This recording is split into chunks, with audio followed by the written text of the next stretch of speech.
pé àwẹ̀ di mélòó lónìí kí n tó sọ gbogbo jàmáà tí ń bẹ ní inú ó ti sọ pé àwẹ̀ di iye báyìí ẹ ti ṣe mà ṣe gbogbo oṣù ṣe máa kà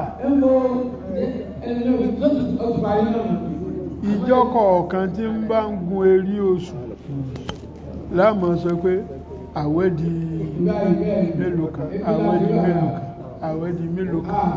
àwa tọ̀ àmọ̀kóṣù dogun lónìí àwẹ̀ Ramadan odogun báwẹ̀ bá sì di mẹ́wàá ó ní tá a máa ṣe báwẹ̀ bá dogun ó ní tá a máa ṣe tó bá pé géré ó ní tá a máa ṣe tó bá dì kan ó ní tá a máa ṣe gbogbo wa la mọ̀ ṣé bá a ti ṣe mọ̀ la mọ̀ gbogbo ohun tí ń ṣẹlẹ̀ nínú oṣù kọ̀ọ̀kan kò rí bẹ́ẹ̀.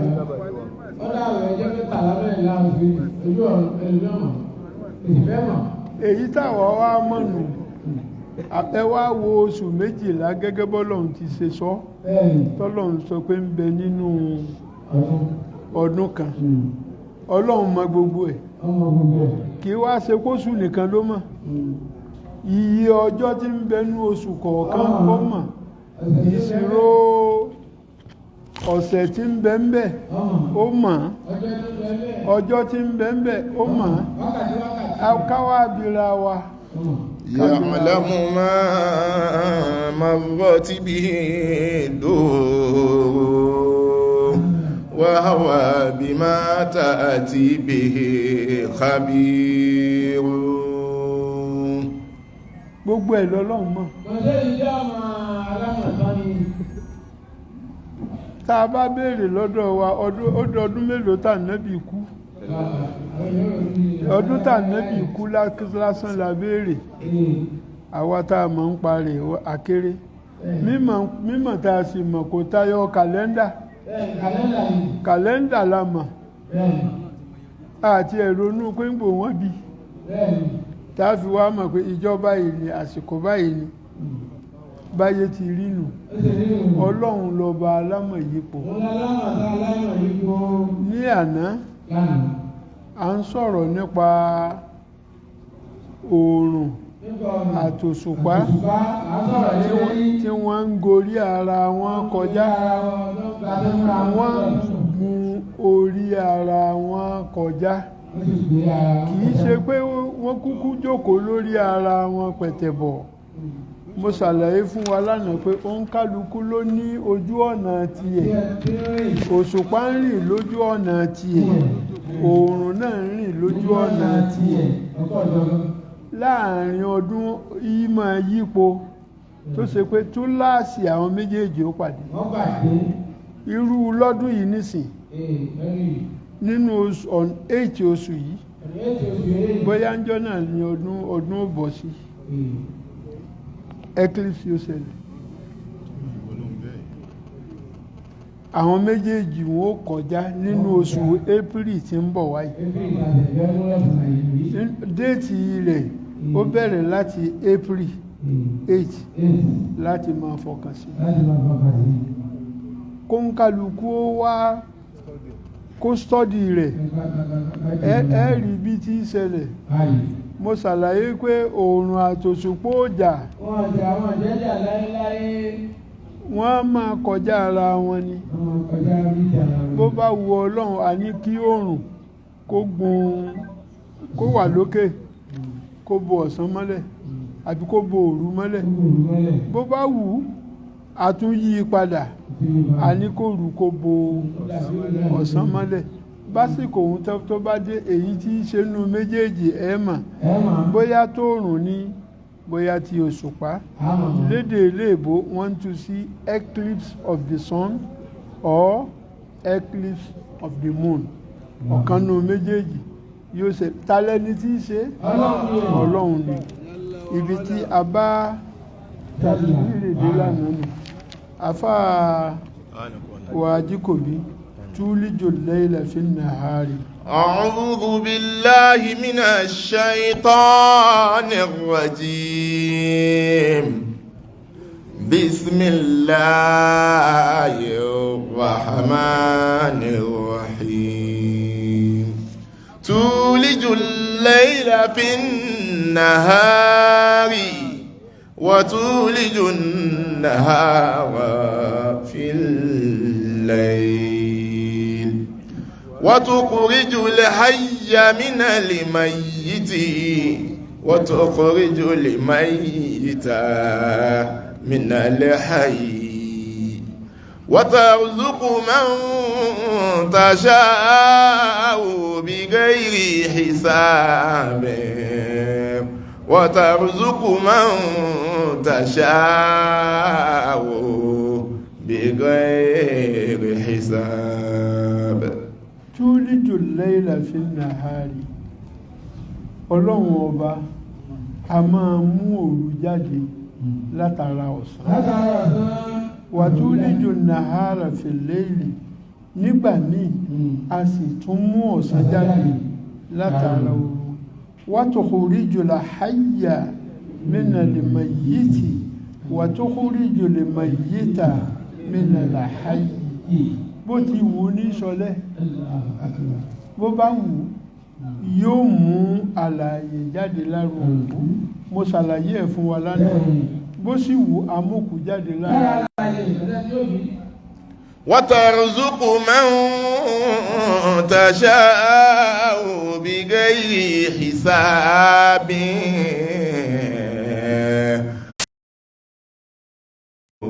بغير حساب ẹni ó wù ọlọ́run ní dálọ́lá ẹni ó wù ní pèsè fún ọlọ́run ọba tó ga tó kàhárù tó kàmọ́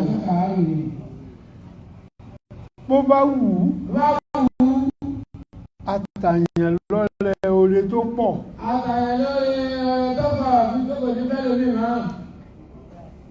ẹ máa wá wò wípé àá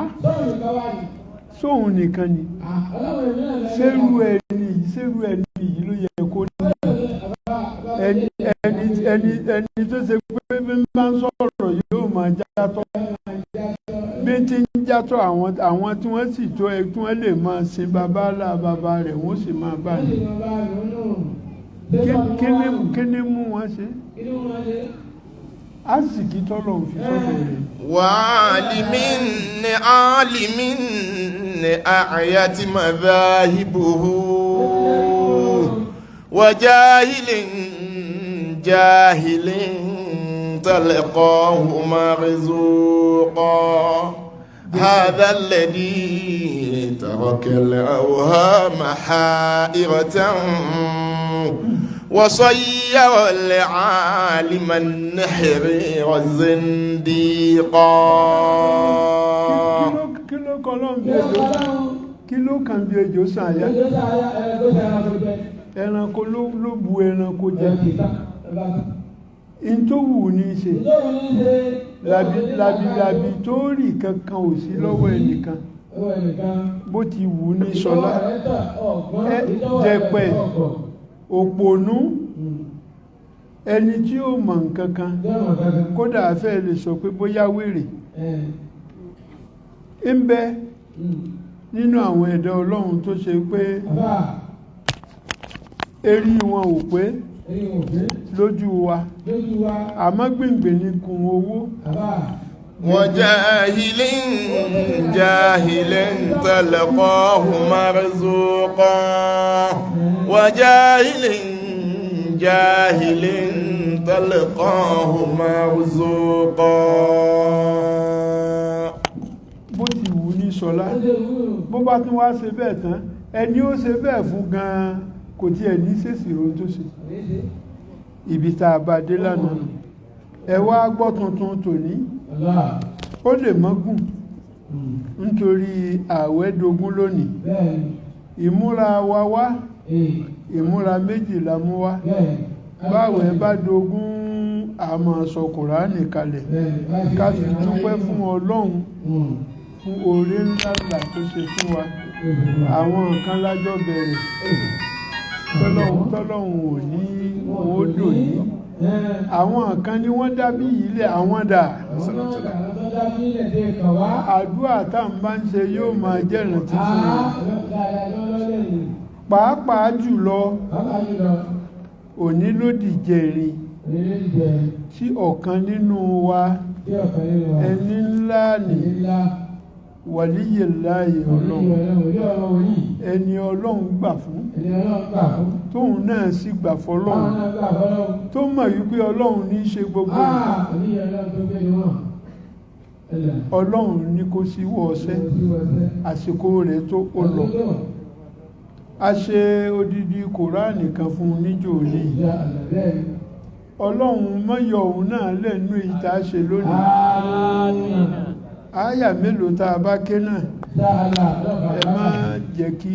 ó yà yín lẹ́nu iṣẹ́ tá a fẹ́ ṣe tó wà níwájú ló fà àmádògbò ọlọ́run kásìkò tó ní ọ̀la á tẹnubọ ọ̀rọ̀ síbi tó yẹ. لا يتخذ المؤمنون الكافرين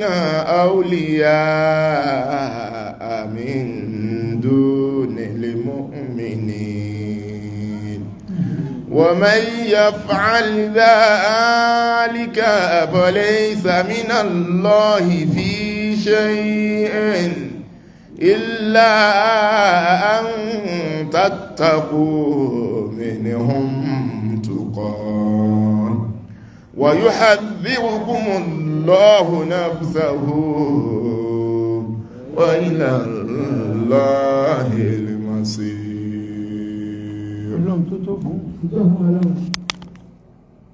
òfin kan lélẹ́yìí o òfin èyí sì fi ẹsẹ̀ múlẹ̀ púpọ̀ àmọ́ ọ̀pọ̀lọpọ̀ nínú wa kò yé wa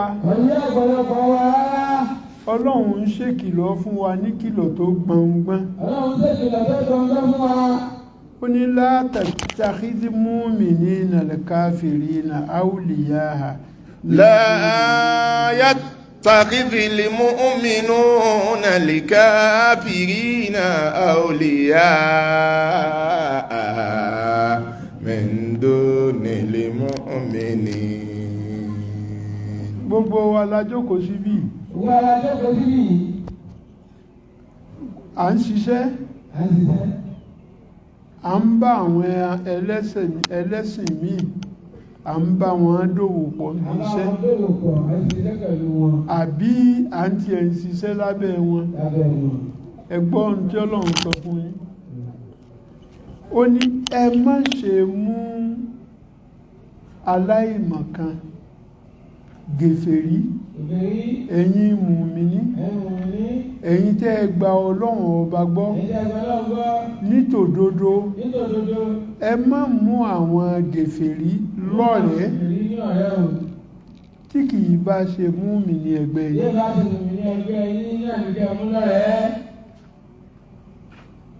ọ̀pọ̀ nú àwa tá à ń bẹ ní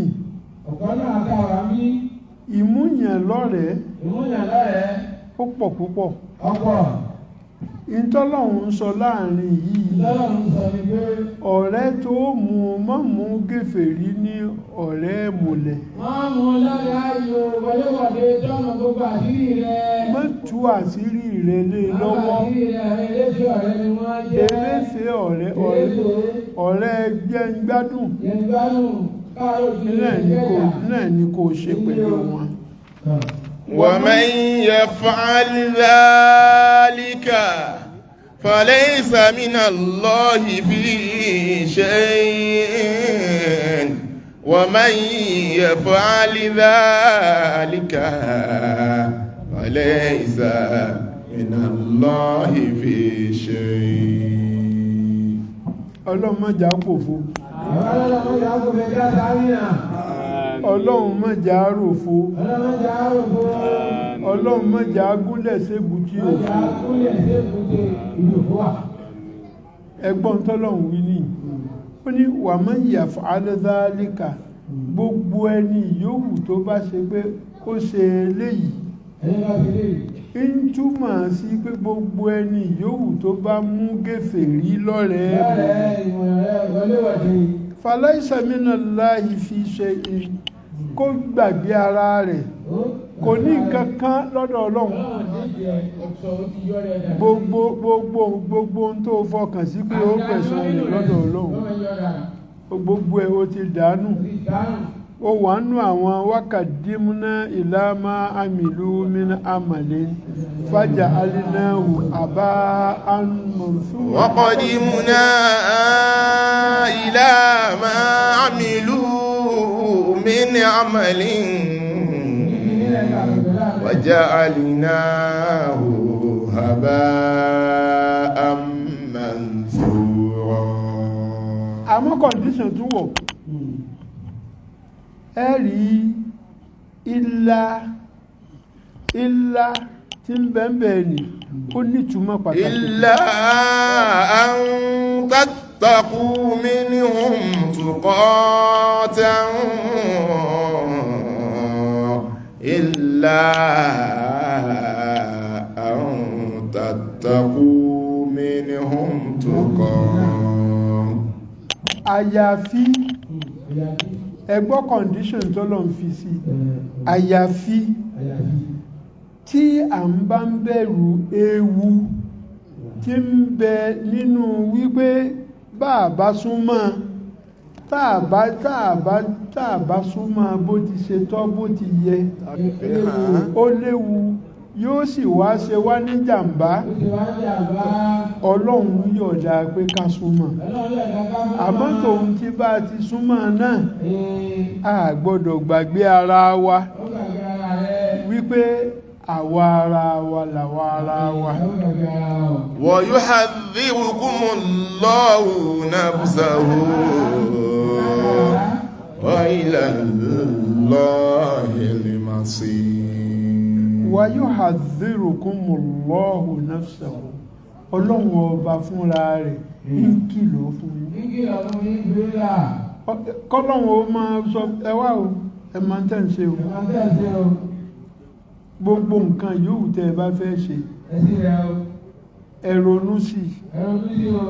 ẹ má lọ bá wọn gèfèrí dì tí wọ́n fi wá gbógun ti àwọn ọmọ ìyá yín nítorí pé ìjọ ń ṣe pọ̀ ní tí ń bẹ láàrin yín láṣìírí tẹ́nì kankan ò mọ̀ tú fún wọn tí wọ́n fi wá mú ní ọ̀tá láàrin ara wọn. wa ilallahil masir. wa ilallahil masir. wa ilallahil masir. dájúdájú Ọlọ́run ọba ó kúkú rí gbogbo ẹ̀ kò sí kan tó mọ̀ tí nínú tẹ́ ń ṣe. قل إن تخفوا ما في صدوركم قل إن تخفوا ما في صدوركم أو تبدوه يعلمه الله ويعلم ما في السماوات وما في الأرض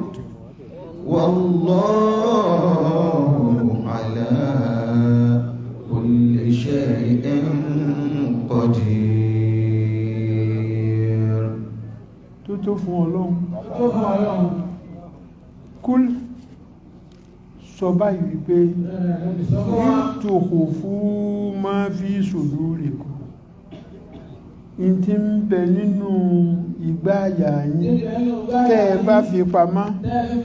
áùtùbùdúhù abẹ́ tí ẹ wá fi hàn ya'lamuhu Allah. Ọlọ́run mọ gbogbo ẹ̀. wa ya'lamu ma fi samawati wa ma fil ard. Ọlọ́run tọ́ wa sọ́nà. Àwa ẹ̀dá aburú púpọ̀. Tẹ́ ń bá ń gbọ́ àfojú fẹ́ ni má fọkàn fẹ́ ni àwa ni. Ẹ̀ẹ́dì ẹlòmíì yóò máa púrúfù ara rẹ̀ wípé àtọrùn àtẹrí tí yín lòun ń ṣe àmọ́ n tí ń ṣe kò rí bẹ́ẹ̀ n tí ń bẹ nínú ẹ̀mí n tí ń bẹ nínú ẹ̀mí ẹ̀ ó yàtọ̀ gédégédé bí wọ́n ti ń rò ó sí wípé èèyàn dáadáa ni òun ò rí ọ léèyàn dáadáa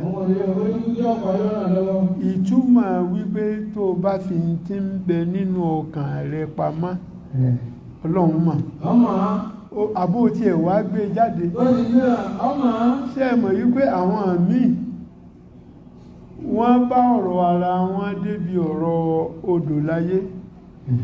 tó sọ wípé ògbólógbò àhùn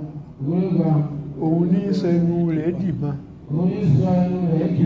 a ní bó ké bó yan ìní ńlá pàá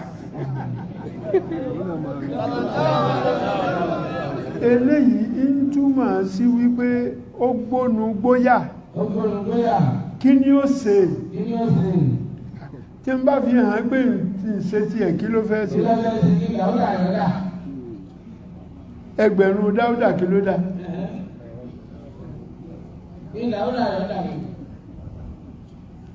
aburú púpọ̀ kò séyìí tá a lè ṣe àmọ́ lọ́wọ́ ọba ó mọ tí ń bẹ ń gbá yòó ká a sì máa tó ọ̀rọ̀ ń kálukú bó ti ṣe yẹ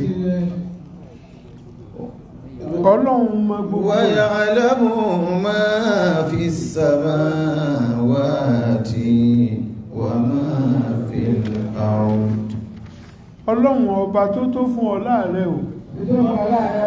a ti sọ pé kò sí ní tó pamọ́ fún ọlọ́run nínú gbogbo iṣẹ́ ìṣe wa gbogbo ẹ̀ lọ́lọ́run mọ̀ èyí tá a tún wá mọ̀ ní wípé àkúkú nínú sánmà a nígbàgbọ́ gẹ́gẹ́ bá pé sánmà méje ní ń bẹ gẹ́gẹ́ bá ti ṣe rí inú tírà a sì rí i pé bẹ́ẹ̀ náà nílẹ̀ náà sáwárí sáàrí sánmà méjèèjì àbílẹ̀ méjèèjì la rí àmọ́ bá a bá wà àárí ọ̀nà wo lágbàtà fi rí àwọn èèbó tí wọ́n máa wá tòótọ́ fìràn nǹkan wọ́n kúkú ti ń wà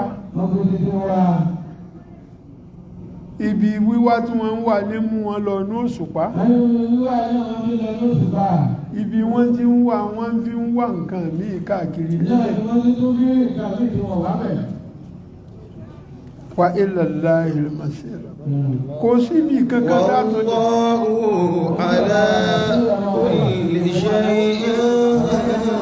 qadirun wallahu ala kulli shay'in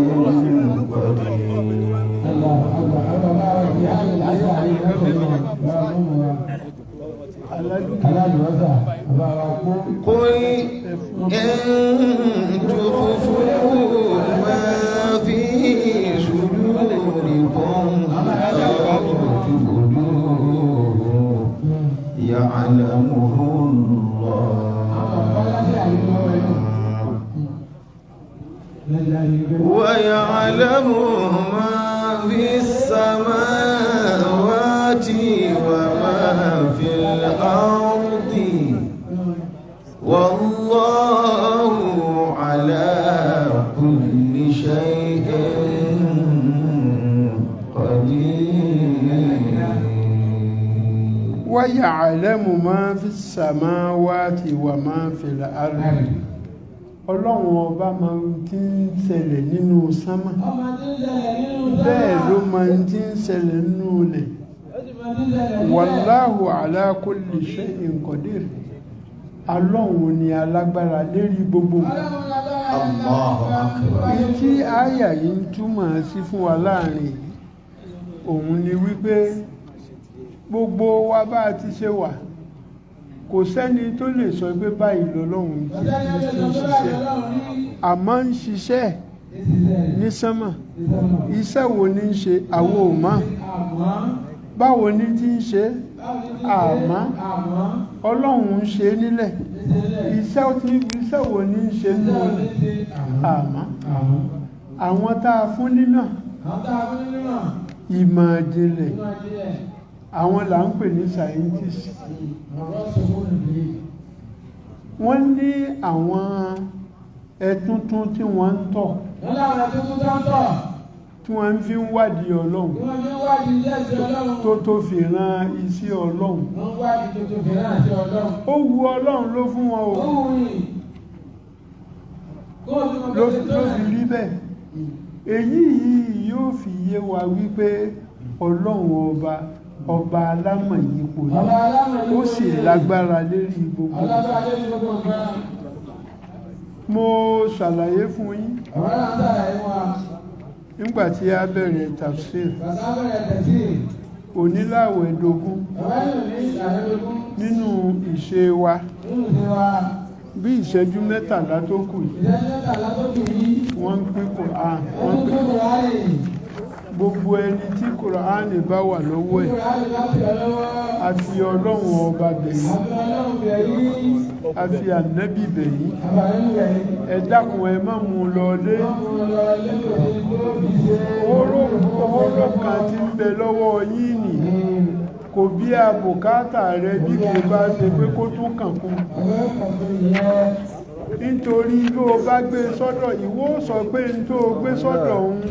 òun fi ń ṣàdúrà èpè ni ó máa jẹ́ fún ọ nítorí ó dínkù ráníkù ó fàkan yọ dákun torí ọlọ́run ẹ má ṣe bẹ́ẹ̀ ìṣẹ́jú méjìlá tó kù yìí àárín ìgbà náà láfi sọ Kùránì kalẹ̀ insha Allah tó bá di ní ọ̀la tafsiri ó kọ̀ntínú Sadaqallahu al-azim.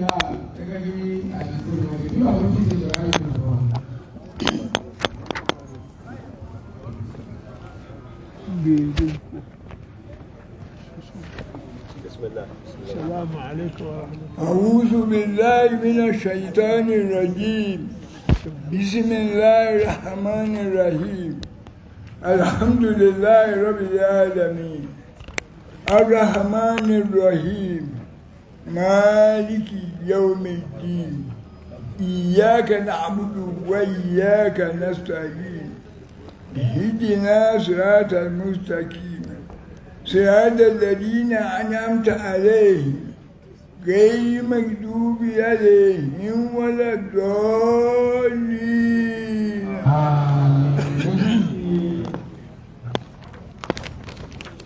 بسم الله الرحمن الرحيم. ألف لام ميم. ذلك الكتاب لا ريب فيه هدى للمتقين الذين يؤمنون بالغيب ويقيمون الصلاة ومما رزقناهم ينفقون والذين يؤمنون بما أنزل إليك وما أنزل من قبلك وبالآخرة هم يوقنون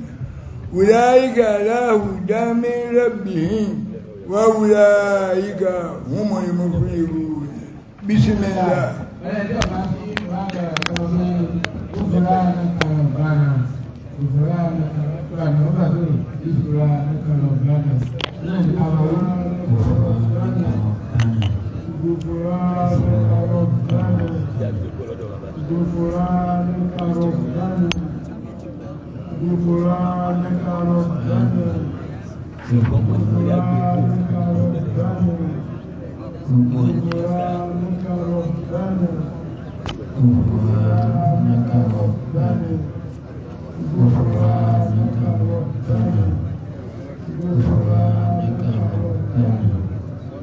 غفرانك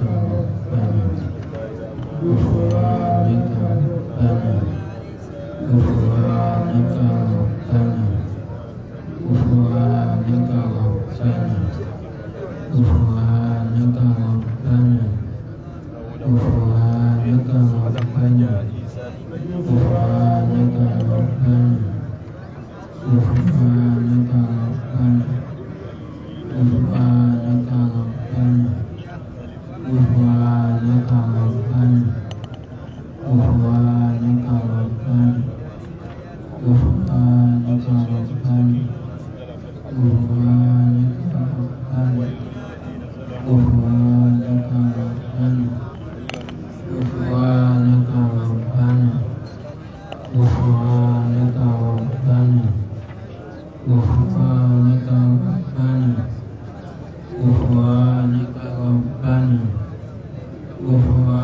غفرانك ربنا غفرانك ربنا غفرانك ربنا غفرانك ربنا غفرانك ربنا غفرانك ربنا غفرانك ربنا غفرانك ربنا غفرانك ربنا غفرانك ربنا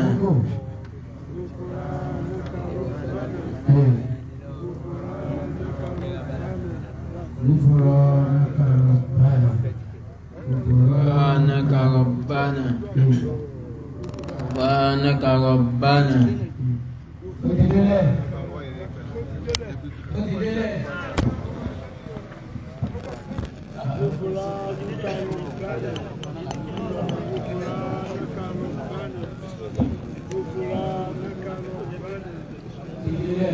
أعوذ بالله من الشيطان الرجيم. بسم الله الرحمن الرحيم. اللهم صل على سيدنا ومولانا محمد صلاة ترضيك وترضيه وترضى بها عنا يا رب العالمين. اللهم ارحمنا بالقرآن واجعله لنا إيمانا ونورا وهدى ورحمة.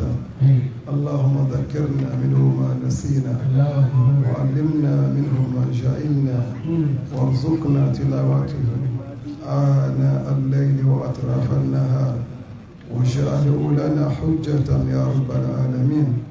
اللهم أصلح لي ديني الذي هو عصمة أمري وأصلح لي دنياي التي فيها معاشي وأصلح لي آخرتي التي فيها معادي واجعل لي حياة زيادة لي في كل خير واجعل الموت راحة لي في كل شر. اللهم اجعل خير أمري آخرة وخير أملي خواتمة وخير أيامي يوم ألقاك فيه. اللهم إنا نسألك عيشة ألية وميتة سوية ومرضا غير مخص ولا فادر. اللهم إنا نسألك خير المسألة وخير الدعاء وخير النجاة وخير العلم وخير الأمل وخير الثواب وخير الحياة وخير الممات. وثبتنا وذكر الموازين وأكك إيمانا وارفع درجاتنا وتقبل صلاتنا واغفر خطيئتنا ونسألك الأولى من الجنة. اللهم إنا نسألك موجبات رحمتك وعزائم مغفرتك والسلامة من كل إثم والغنيمة من كل بر والفوز بالجنة والنجاة من النار. اللهم أحسن عاقبتنا في الأمور كلها وأجرنا من خزي الدنيا وعذاب الآخرة. اللهم أحسن عاقبتنا في الأمور كلها وأجرنا من خزي الدنيا وعذاب الآخرة. اللهم أحسن عاقبتنا في الأمور كلها وأجرنا من خزي الدنيا وعذاب الآخرة. اللهم اقسم لنا من خشيتك ما تعول به بيننا وبين معصيتك ومن طاعتك ما تبلغنا به جنتك ومن اليقين ما تحول به علينا مصائب الدنيا ومتعنا بأسمائنا وأبصارنا وقوتنا ما أحييتنا واجعله الوارث منا واجعل ثارنا على من ظلمنا وانصرنا على من عادانا ولا تجعل مصيبتنا في ديننا ولا تجعل مصيبتنا في ديننا ولا تجعل مصيبتنا في ديننا ولا تجعل الدنيا أكبر همنا ولا مبلغ علمنا ولا تسلط علينا من لا يرحمنا ولا تسلط علينا ما لا يرحمنا ولا تسلط علينا ما لا يرحمنا. اللهم بمعرفة الإحسان لا تدع لنا ذنبا إلا غفرته ولا هما إلا فرجته ولا دينا إلا قضيته ولا حاجة من حوائج الدنيا والآخرة إلا قضيتها يا أرحم الراحمين يا أرحم الراحمين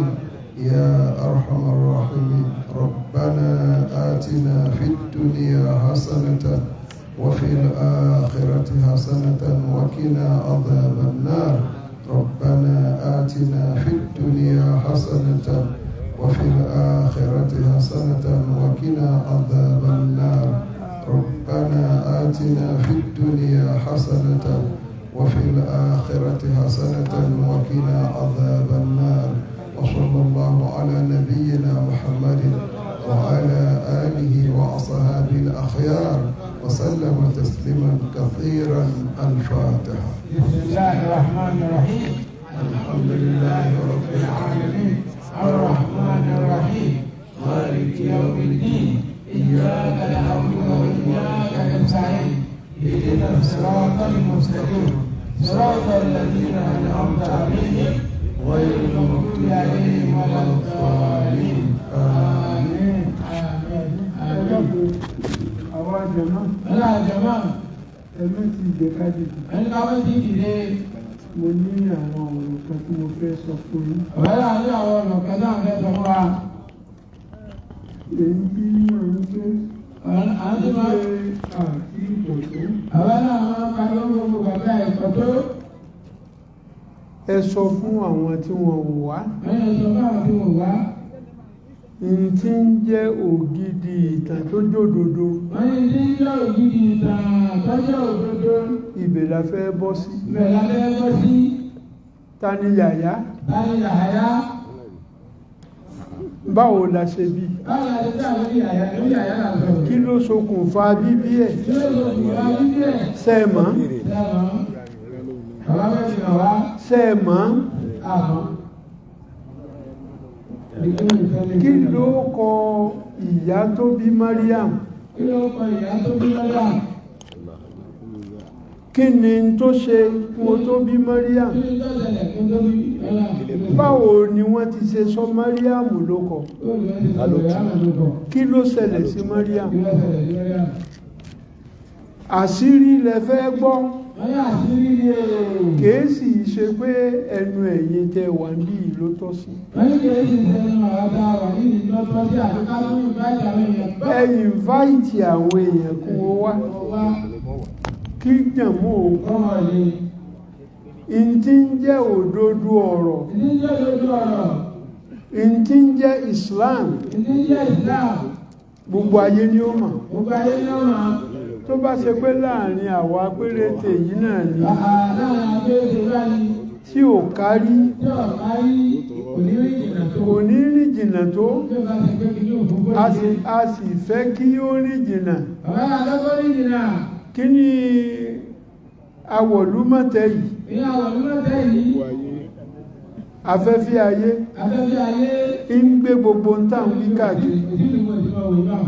àmọ́ tòun ti bí tí ń gbé káàkiri náà ìròyìn òdùn lẹ́nu agélétè bí ẹni ètè sojú ẹ̀gẹ́ àṣebọ́rọ̀ yàyà ti rí nì tá ń tọrọ yàyà kí ló fà á tó fi tọrọ yàyà anátù ẹnìkan ní jẹ́ bẹ́ẹ̀ kí ni tó ṣe tó tọ́lọ̀hún fi fún ní Màríàmà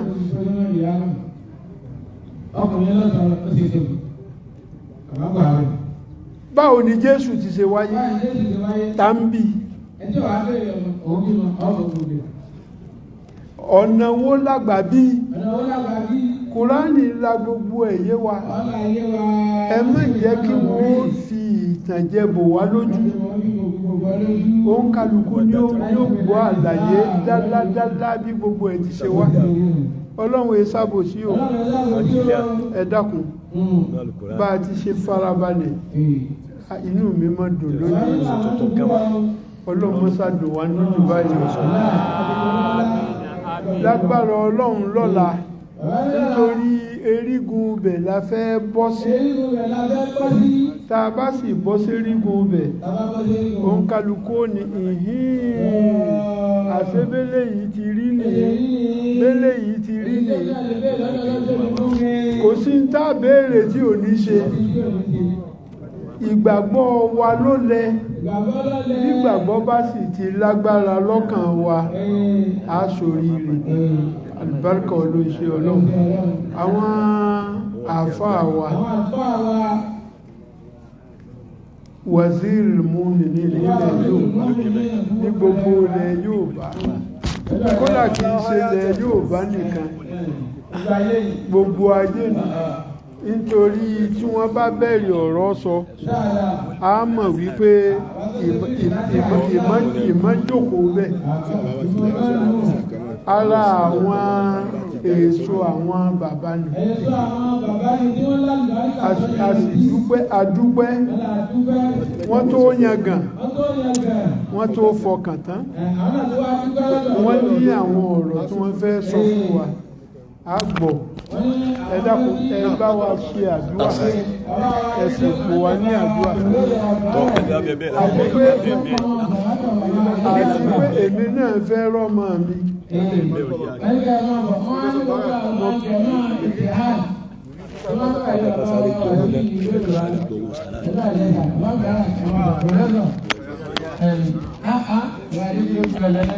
Kó tó di pé a mọ̀ lọ sọ́dọ̀ àwọn bàbá wa sí wal mu'minin gẹ́gẹ́ bí ìṣe bísmìláhì kan Suratul Ikhlas ẹyọ kan bàbá wa fáàgbà bàbá wa lájí àgbà àti gbogbo tí ń jẹ́ àwọn méjèèjì lálkìyàmà bísmìláhì Suratul Ikhlas bismillahir rahmanir rahim qul huwallahu ahad Allahu samad lam yalid wa lam yulad wa lam yakun lahu kufuwan ahad. Àwọn bàbá wa lájí àgbà tè ní bísmìláhì kan inna a'tayna bismillahir rahmanir rahim inna a'taynaka al-kawthar fasalli li rabbika wanhar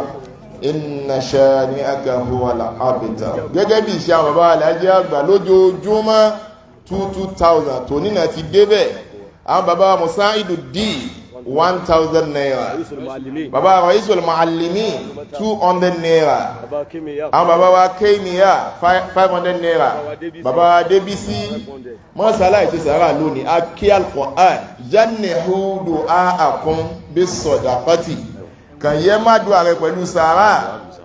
Àwọn bàbá wa Honorable Abdul Wahab Isa pípọ́ mọ́ lọ sápò àwọn bàbá Alhaji àgbà owó àdúrà ilẹ̀ ilẹ̀ 2000 naira. Bàbá wa associate professor barrister Mubarak 5000 naira owó Adékílékún ọmọ bàbá wazir. Allahu akbar. Àwọn aláàjì wa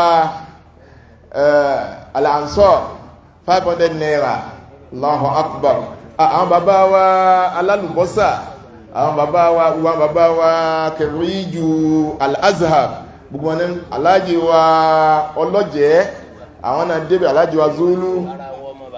ara àwọn ọmọ bàbá wa Wazirul Mu'minin 1000 naira. Tí wọn náà bá ti débẹ̀ dákùn ọ̀rá ní síbí insha Allah àti jíṣẹ́ náà. Àwọn aláàjì ẹwọ́ ọlọ́wọ́ bá kan 1000 naira wọ́n ti ń gbowó náà káàkiri. Ọlọ́dá mọ́sá ṣàánú kálukú wa, mọ́sá wọlé al-Qur'an wa, mọ́sá gbàdúrà wa. Suratul Fatiha. Bismillahir rahmanir rahim alhamdulillahi rabbil alamin arrahmanir rahim maliki yawmiddin iyyaka na'budu wa iyyaka nasta'in ihdinas siratal mustaqim siratal ladina an'amta alayhim gẹ́gẹ́ magdubi alayhim waladdallin. Aláàjì wa dá ńlá náà ti débẹ̀. A lọ sọ́dọ̀ àwọn bàbá Wazirul Mu'minin.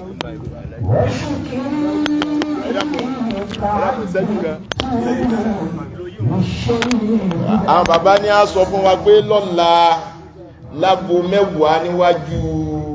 ààfin bàbá wọ́n bá lọ́rin. Àwọn bàbá wa àdúrà òtàrà pọ̀ fún àwọn bàbá wa Dáúdù Bààlà àárọ̀ ọ̀la ni. Ọlọ́pọ̀ bá wa kí bàbá wa Dáúdù Bààlà.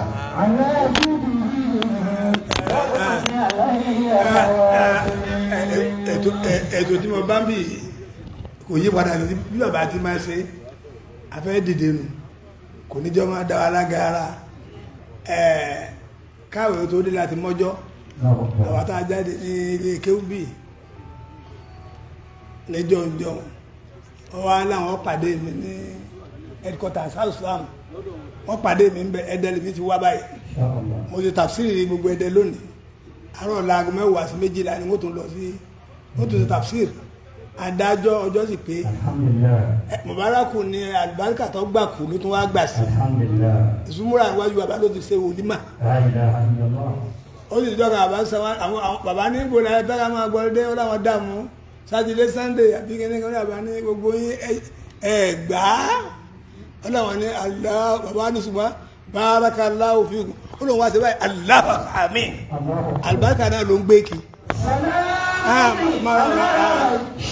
àní ọmọ fa ọ̀rọ̀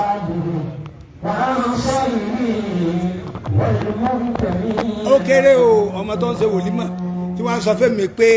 bàbá ní gbogbo yín pátápátá ẹ̀ gbà á ọlọ́wọ́n ní àánàkúmúlà bàbá ń gbà ó dọ̀ àti bàbá wa ń ṣàdúrà lọ ọ wá sọ fún mi fún rẹ̀ wọ́n lọ́mọdé ọ̀là lọ́kì bàjẹ́ kí ló fẹ́ sọ ó nígbà tí bàbá wà yà bá gbogbo yín wà lálùbáríkà ọba ṣe báyìí àlùbáríkà náà lẹ ẹlẹ́ẹ̀kejì àtúnjọ ọwọ́ bí ẹ wá bá mi bí ni o èmi bá tèmi wá ni o òun náà bá tiẹ̀ wá ni o èdè pé ọwọ́ tó wá wà bí mo ní kí ni wọ́n ń gbé wájú bàbá àwọn mẹ́jọ ń dáná sí wọn náà sì kẹsàn ó rí nǹkan kan wí wá ń ṣe báyìí ó ti wà ní yunifásitì gbà náà tọ́wọ́ ti gbé owó mo lè mú fúlẹ̀ gbogbo àbádé bàbá yín gbogbo ẹ̀yà ayé náà sí mi ẹ̀ lẹ́ àlùbáríkà ọlọ́run tó ṣe báyìí àlùbáríkà náà ni ó subhana rabbika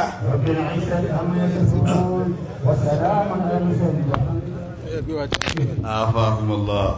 gbogbo alẹ́ ìyá ṣe afákún bàbá wa lé ọ̀yà afakumullah ẹni máa padà sí ibú barikọ́lá nàbí lọ́dọ̀ ọlọ́run ẹ̀dàkùn ẹbá ń ṣe suratul Kawthar irú èyí tá a máa ṣe fáwọn bàbá wa tí ọlọ́run fi albarka ògbó àdàbíyà ó ti sọ́dọ̀ wọn gbogbo tí ń jẹ́ albarka bẹ́ẹ̀ bá ti ń wò lára wọn èèyàn mọ̀ pé kéèyàn ṣẹ́dú sí mímọ̀ láyé wọ́n ti máa ṣe fún yẹn náà àmọ́ kọ́ dákun lábẹ́ suratul Kawthar àti kéè wájú bàbá fún yìí tí gbogbo jẹ́mọ́ sì ṣe àmì ọlọ́mọdé wọn máa gbé yín kí láàárẹ̀ ẹ̀bá ń ṣe àmì náà àwọn àgbàlagbà kan bẹ wọ́n dàgbà kan ẹ̀lú yóò sì ti dàgbà náà wọ́n yọwọ́ kọ́wọ́ bí àlòkù ọkọ̀ wọ́n ń jẹ́ bànújẹ́ fáwọn tí wọn ọlọ́mọdé ti yóò rí bẹ́ẹ̀ ọjá jàmọ́ ẹ máa wojú wọn kí bismillahirrahmanirrahim inna a'tainakal kawthar fasalli li rabbika wanhar inna shani'aka huwal abtar ẹjá kíta bàbá wa lẹ́jẹ́ àgbà kọ́lùn wọn wọlé òjíṣẹ́ ńlá Muhammad okun ara àlàáfíà ọlọ́run kó sàlékún rẹ̀ fún yín ọlá nàbí lọ́dọ̀ ọlọ́run ẹni máa sàárán ẹni máa jàárán barikọ́ ọlá nàbí lọ́dọ̀ ọlọ́run gbogbo ẹni tí ń bá ń fẹ́ kí tóun náà dá ẹ̀dá fẹ́ bá ń ké dáadáa fáwọn bàbá